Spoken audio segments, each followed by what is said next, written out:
My name is Adeola Oni, and my mum suffers from sickle cell anemia. And from a young age, I have seen how this condition has not only affected her, but me and family members. Together with my mum, we aim to raise awareness, educate people, and erase any negative stereotypes about the condition. Recently, she started her long-term red blood exchanges, and I've seen the positive impacts that this has had on her. She's able to go out with friends, go out with families, and form special relationships with people. And this made me realise the sudden need for more blood donors in our society. To better understand how blood transfusions work and the impact they have on patients, I spoke to Robin, who's a nurse at Nottingham City Hospital. So I've been working within haematology for 5 years. So there are two different types of transfusions that patients with sickle cell can receive. There's a standard blood transfusion, which is usually between 1 and 3 units of blood.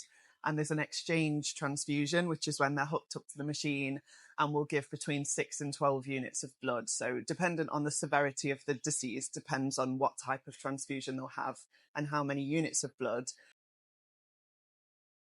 So the impact of that on the patient is they can carry more oxygen around in their blood.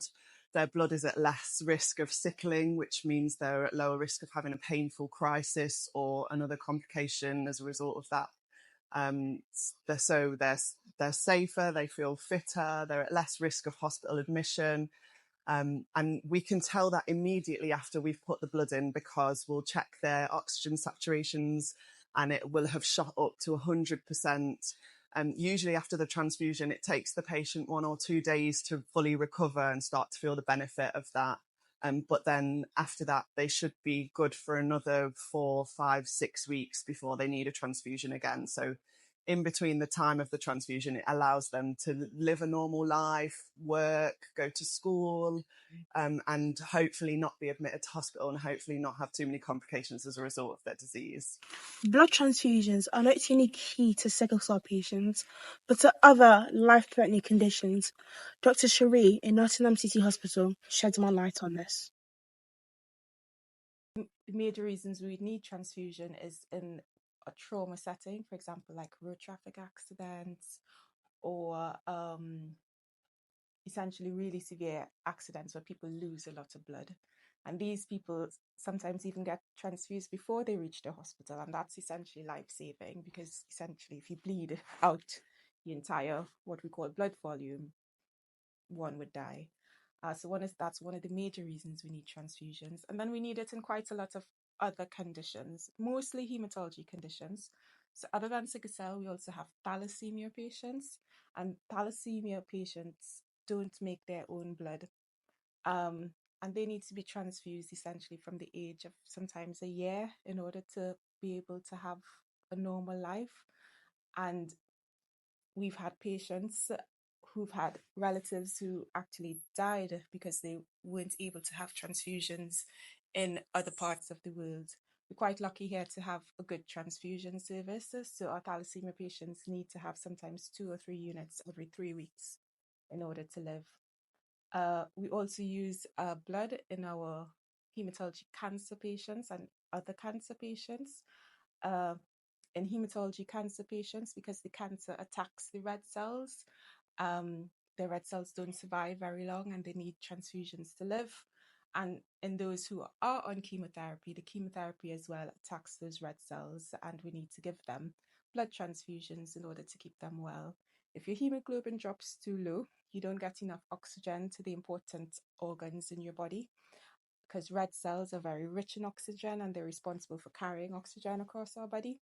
So if your hemoglobin drops too low, if you become too anemic, that can be quite risky to a number of your organs. And that's why we need to transfuse these people when required. I sat down and had a chat with Adeola Oni to question her about what it was like growing up with sickle cell and the effects blood transfusions have on her. My name is Adeola Oni.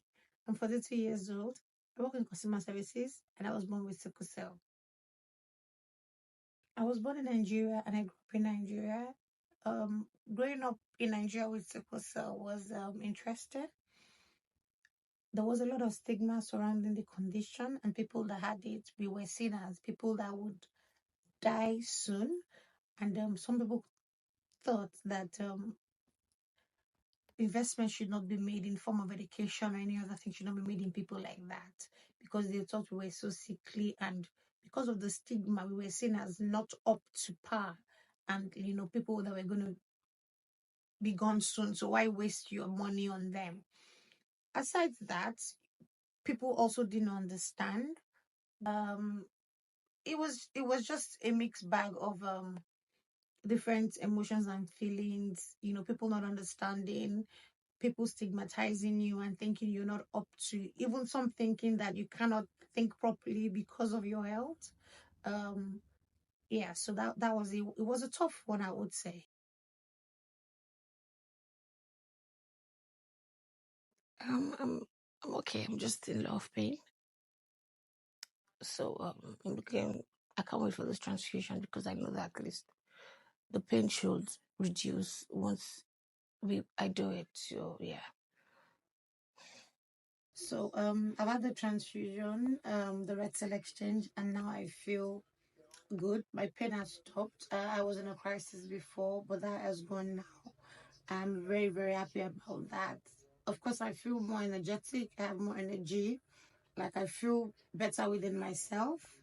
And I'm just happy that the next 3 weeks will be filled with less pain than previously. So I'm happy that that happened. On average, it takes 5 to 10 minutes to donate blood. Aishala's blood transfusion only took 2 hours 30 minutes. Why don't people want to donate blood? What is stopping them? To give myself more insight, I conducted a survey, and here are my results. The survey shows the majority of people had not directly been affected by blood transfusions or needed one. However, they have thought about donating blood or considered it. But there seems to be a huge gap in the numbers that are actually donating blood. Today, I attended Give Blood NHS's community service, where we appreciated blood donors who had donated blood over 100 times and platelet donors who had donated platelets over 250 times. Apart from attending the event, I also had the opportunity to speak to some lifelong blood donors and ask them a few questions. Why did you start donating blood, and what prompted you to start donating blood? Because I felt it was something that cost me very little apart from time and did an awful lot of good for a lot of people.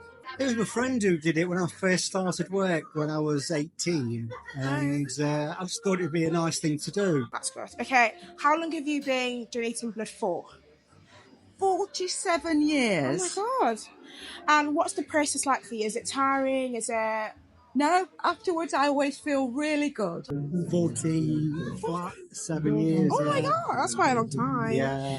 So what's the process like? Is it tiring for you? Is it... No, it's really easy, really really straightforward, yeah. and it's a lot better than when I first started, definitely. And what would you say to others who are on the fence about giving blood and aren't too sure? I would say it's one of the best things you can do. It only costs you a little bit of time and it really doesn't hurt at all. Oh, it's no effort at all. It's quite rewarding. You feel good when you've done it. And you say it doesn't take any time at all to do. It's really nice. Okay. Give blood, save lives. Give blood, save lives. Give blood, it saves lives. Blood, save lives. Give blood, save lives. Give blood, save lives. Give blood, save lives. Give blood, save lives. Give blood, save lives. Give blood, save lives.